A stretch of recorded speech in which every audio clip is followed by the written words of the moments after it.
Combinación Clave presenta El Mostrador en la Clave. La actualidad desde distintos puntos de vista.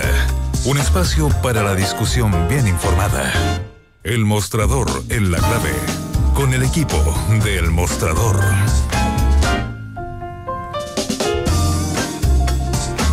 Estamos entre todas las secciones, inmediatamente después de la entrevista a Mario Desbordes, estamos en la sección El Mostrador en la Clave, con Mirko Macari y con Iván Weissman. ¿Qué tal, Fernando? ¿Qué tal? ¿Cómo te va? Entretenido está, no sé por dónde empezar. Bueno, es cierto que no es muy agradable quedarse con la última palabra cuando el hombre ya se ha ido, pero creo yo que tienen el mínimo derecho a plantear su posición. Pero yo creo que hay que comentarlo más allá del borde, pero porque hay un tema, hay una crispación de los grupos de poder con los medios de comunicación y particularmente con ciertos medios y con el tono de esos medios. Entonces yo creo que hay un tema interesante que conversar porque está en el trasfondo no solo la campaña presidencial, sino que todo lo que está pasando en el país. Ahora, en lo particular respecto de Desbordes, él nos alabó, como contaba Iván, privadamente, una nota que hicimos nosotros sobre la presidenta Bachelet, que fue una nota muy cuestionada en el oficialismo, obviamente, porque daba cuenta de que se estaba usando contra ella el rumor de que a la vez que consumía medicamentos antidepresivos, estaba tomando alcohol y eso ponía en riesgo su salud. Entonces, y que había un vacío de poder, era un contexto de una nota que era vacío, claro, vacío de poder. Y ese rumor que todos los dirigentes con los que hablamos lo confirmaban como rumor, se estaba usando para desgastarla políticamente. La nota no era sobre ese hecho, sino sobre cómo se usaban rumores para desgastarla en ese minuto. Entonces nos alabó mucho por eso, la nota fue obviamente... ¿Quién lo alabó? Mario Desbordes. A mí personalmente, en una comida de fin de año de Navidad en la Sofofa, que yo estaba contándolo antes de ir al aire, yo no sabía quién era, no estaba todavía en pañales, y me sacó la ruedita Mirko, me dejó ir solo al evento, y este señor vino a presentarme: tú eres del Mostrador, me dice, tú trabajas con la Marcela Jimena. La Marcela Jiménez es la reportera periodista que cubre Moneda, que fue la principal reportera de este tema del vacío de poder, y vino y enfrente mucha gente, ¿no? Y que era un gran medio, ¿no? Independiente, nos pegaba a nosotros, dice, ahora le pegan a la presidenta, este es el tipo de periodismo que necesitamos.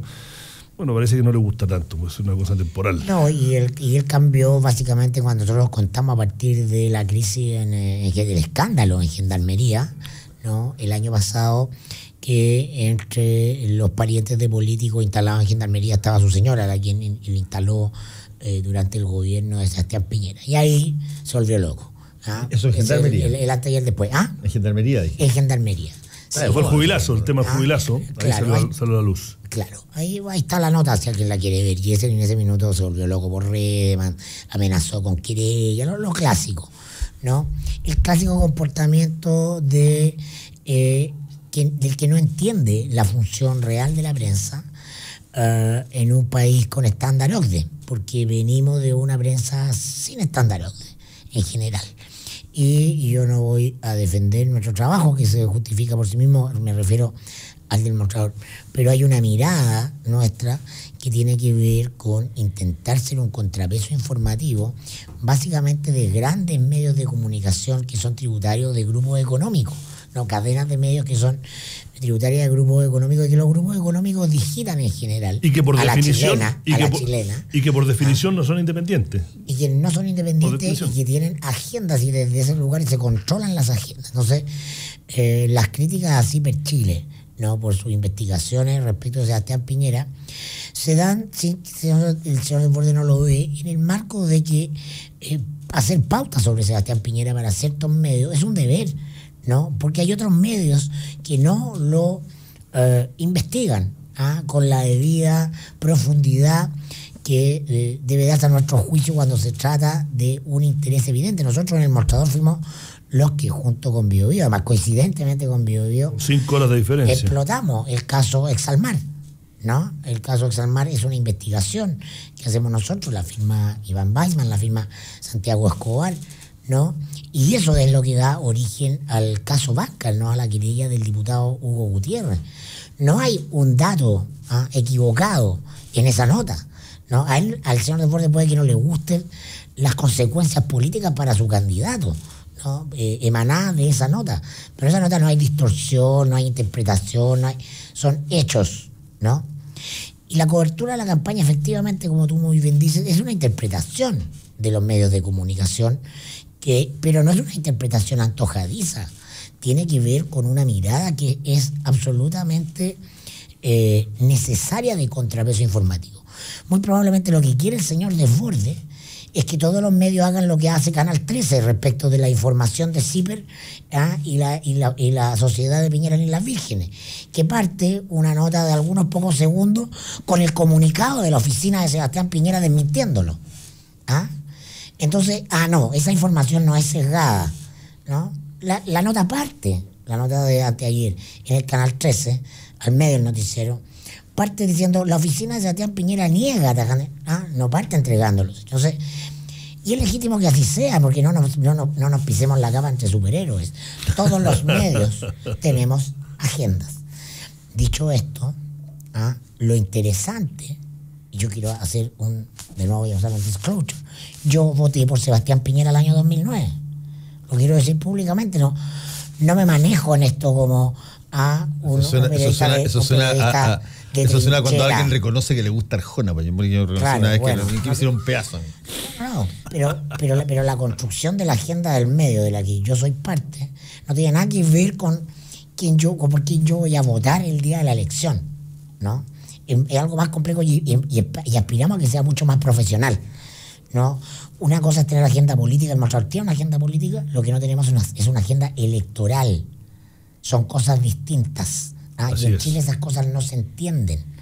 Dicho lo anterior, es súper interesante lo que pasa con Desbordes, porque quizás... Además que Desbordes no es el único, Desbordes no es el único. Pero viene una crítica en general, ¿no? Publicamos nosotros una entrevista a Roberto Brodsky, el escritor que está de agregado cultural en Washington el domingo, ¿no?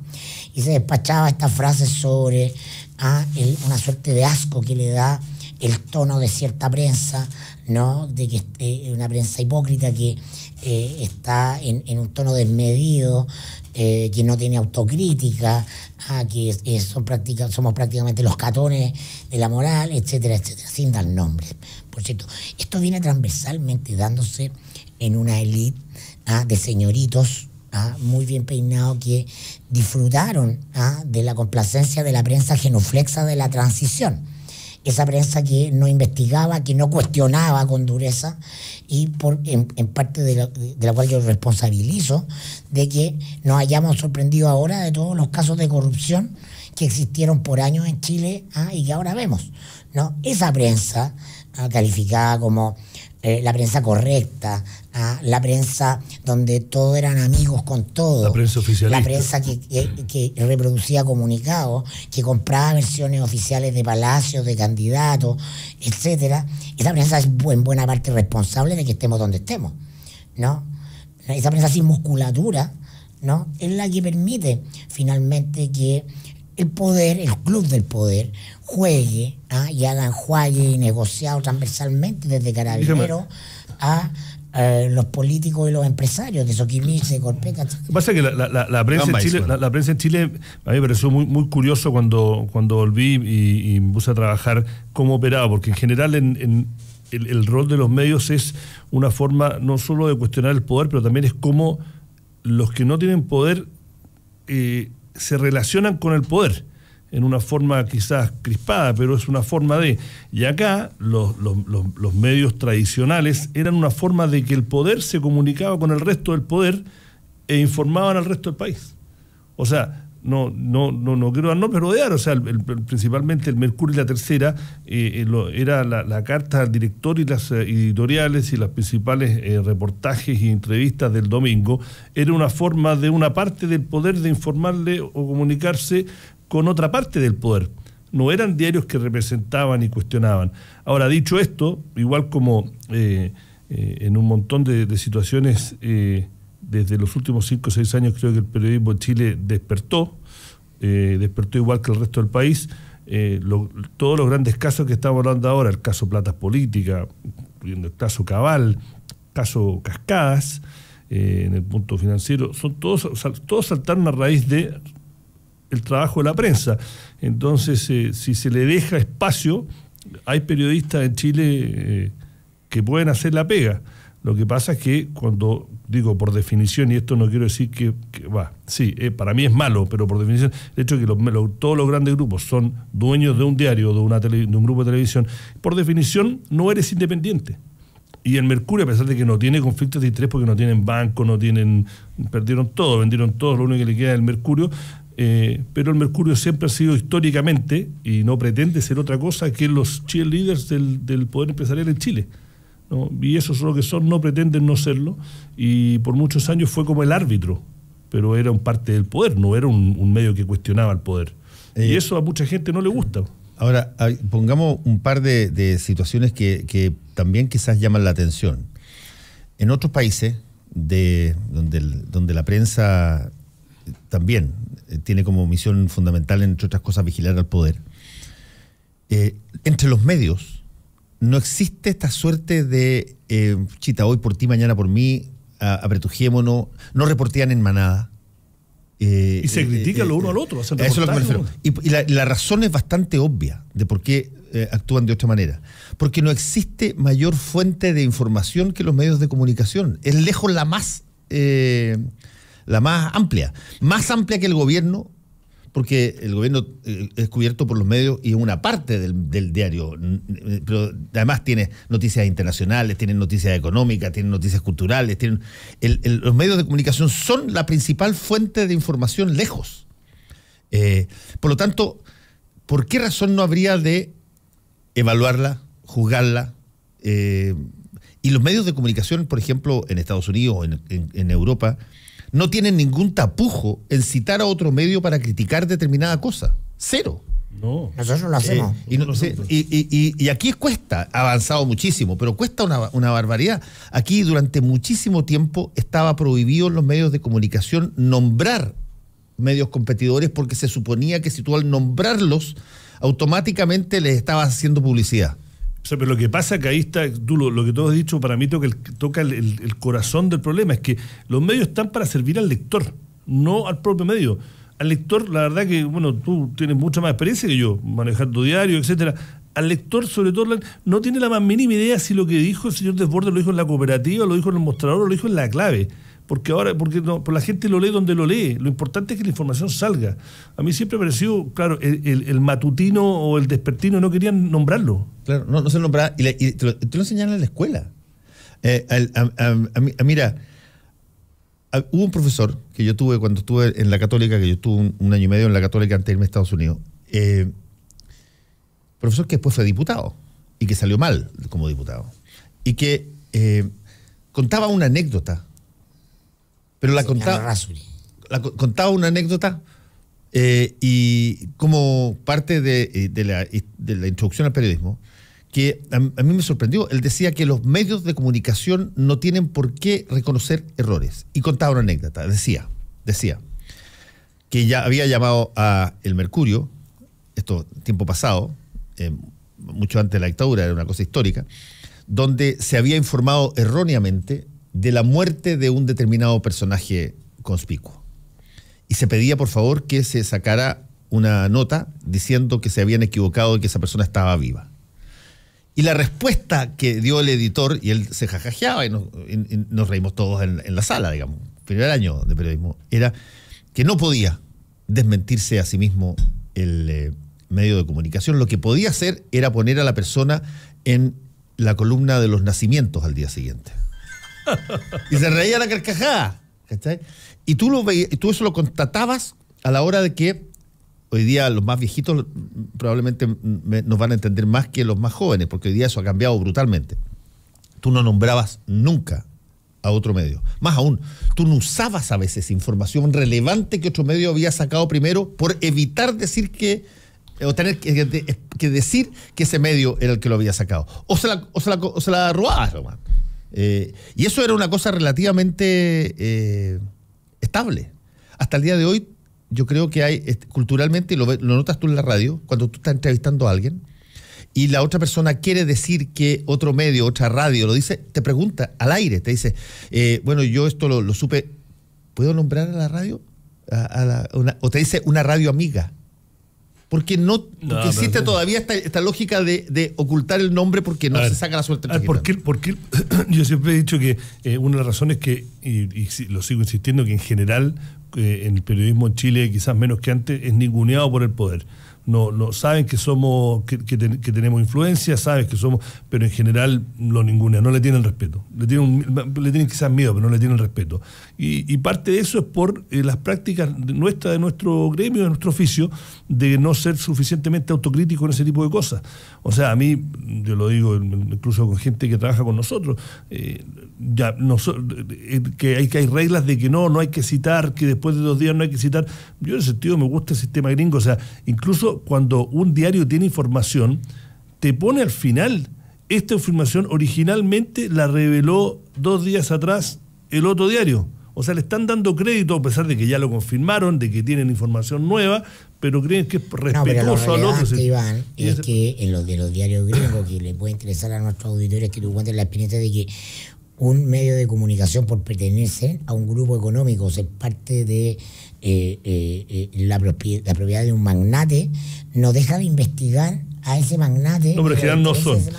Hay muchas reglas, por ejemplo, por ejemplo, lo que haces tú de referirte a tu programa acá de la noche, en Inglaterra, por ejemplo, está prohibido. Incluso la BBC, que es dueña de radios, la BBC no puede en la mañana, el conductor, o que sea el conductor del noticiario y tiene un programa en la radio en la mañana, él no puede decir yo anoche en mi programa.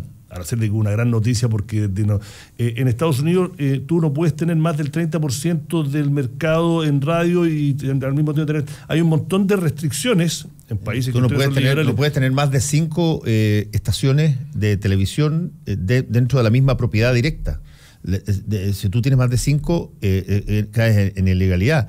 Tú puedes tener un máximo de 5, que son 5 mercados, digamos, 5 ciudades, y todo el resto tiene que afiliarse a ti, voluntariamente. Y los diarios un diario no puede tener más del 30%, o sea, hay un montón de restricciones para evitar que... Ahora, eso es lo que decir.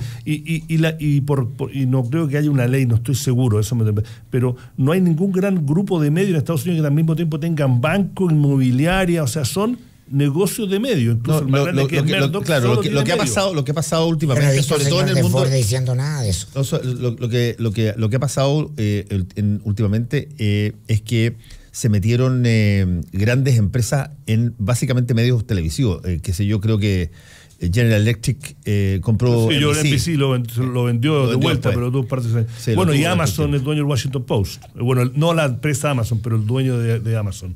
Jeff, ya. Bueno, pero el tema acá es que han pasado años sin que tengamos una legislación que le ponga coto a la concentración de medios, que no es posible en un país desarrollado que aspire a ser verdaderamente desarrollado, porque los grupos económicos ejercen una clara influencia de control de la agenda, ¿no? O sea, a propósito, nosotros hicimos una nota sobre la concentración de medios de Álvaro Sayé, ¿no? A propósito de su fracasado proyecto del canal de La Tercera, ¿no? Y es impresionante la comparación con estándares de países europeos, que en muchas partes eso ya se hubiera cortado, no hubiera podido simplemente tener el nivel de radios que tiene. Y un ejemplo, ¿no? Con diarios, con integración vertical. Bueno, un ejemplo claro de ese, para mí, abuso de poder fue, es técnico, pero no voy a meterme en detalles, pero la Corte Suprema hace 2 semanas falló a favor del Grupo Sayé en una pelea que tenía con la Superintendencia de Bancos sobre los créditos que Corbanca le había hecho a las cascadas de Julio Ponce. Técnico, así que no me voy a meter, pero la Corte Suprema no falló en el fondo, pero falló por forma a favor de... Era la multa más grande en la historia de la banca de Chile, $30 millones. Y al otro día, el diario Pulso, que es de él, saca una editorial alabando a la Corte Suprema y siendo nuevamente durísima con el superintendente, pero en ningún momento esa editorial dice que el conflicto de interés, que el dueño del diario es el dueño del banco. O sea, eso es mínimo. O sea, lo decente es que ni siquiera la escribieran para que no se prestara ahí hay un punto, y eso es un abuso de poder. Ahí hay un punto súper interesante de lo que tú estás diciendo, y que reconozco que es el que más me grita a mí, y que me ha granjeado bastante enemistades con antiguos amigos, que tiene que ver un poco lo que tú decís en forma divertida, Mirko, que son los disclosures, que son desde donde tú hablas cuando tú tienes un interés. Yo considero que Carlos Peña es uno de los mejores columnistas que hay en Chile y me encanta todo lo que hace. Pero, por ejemplo, durante todas las 3 editoriales o columnas que él hizo durante el suceso de la querella de la presidenta Michelle Bachelet, en ninguna parte, en ningún lugar, una cosa que es impensada en Estados Unidos, en ninguna parte, en ningún lugar pone un asterisco chiquitito que dice el firmante es vicepresidente de CIPER Chile, entidad todavía en ese entonces perteneciente en una proporción muy alta al dueño de Revista ¿Qué pasa?, de la que estoy hablando. Absolutamente. No se hace el disclosure, se deja como... Bueno, yo soy, en ese sentido también me saco el poco pelo que me queda cuando la discusión del CAE, hace ya 4 años, me acuerdo que constantemente los medios de Copesa criticaban o alababan el CAE o criticaban las propuestas, y en ningún momento decían de que el dueño del diario era el que tenía la licitación de los créditos, que era Corbanca en esa época. No, y me acuerdo que en su momento Revista ¿Qué pasa? Tuvo una columna autorreferida del que en ese momento era el gerente general del banco, Mario Chamorro, que es un tipo que conozco, meritocrático, ¿no? Contando su historia, porque él estaba en contra de que la gratuidad fuera gratis. Le dieron un espacio tremendo en la ¿Qué pasa? Tampoco en un momento dice la ¿Qué pasa? Es del dueño del banco, este tipo, el gerente general del banco, que tiene todos los créditos del CAE. O sea, para mí eso es un desde, porque al final después el lector decide. Pero es lo mínimo. Claro, pero el lector, y ese es el punto que probablemente se hace en los países donde estas cosas no suceden. El punto es que el lector tiene que decidir sobre la base de toda la información necesaria para formarse una opinión del asunto. Y si es que el firmante del artículo está de alguna forma comprometido, esa información la tiene que conocer. Claro, a eso me refiero, que el lector decide cuán válida es la información, pero sabiendo que el escritor tiene un conflicto de interés. ¿No?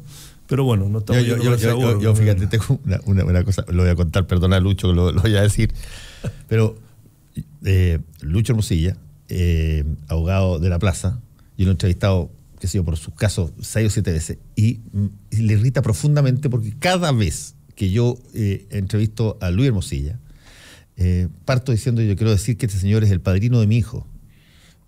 Y por lo tanto yo soy compadre con él, por si acaso usted, qué sé yo, calla. Y ahí parto la entrevista. Y Lucho me dice, pero bueno, déjate de decir que somos padrinos. No, porque yo que tengo que transmitir eso. Ahora, mire, todos están hablando de columnistas, o sea, grandes columnistas del diario La Tercera tienen por el lado una empresa de asesorías comunicacionales que nadie tiene idea a quiénes asesoran. Conductores de programas de radio que son asesores. Entonces me parece que tienen todo el derecho a hacerlo, pero que por lo menos hagan el disclosure, hablando, ¿no? O sea, bueno, todo ese tipo de cosas permitidas en Chile, nadie del club, nadie de la elite lo cuestiona. Ahora, pero al mismo tiempo, los mismos periodistas, esos mismos periodistas que citan al Columbia School of Journalism y citan al New York Times, mira qué bueno, y mira, pero ninguno, excepto nosotros que somos los buenos, la gente pesada, casi me sale un garabato, hemos escrito este tema que es, para mí va al corazón, y por eso es que efectivamente somos como gremio somos ninguneados, porque permitimos que cosas así sucedan.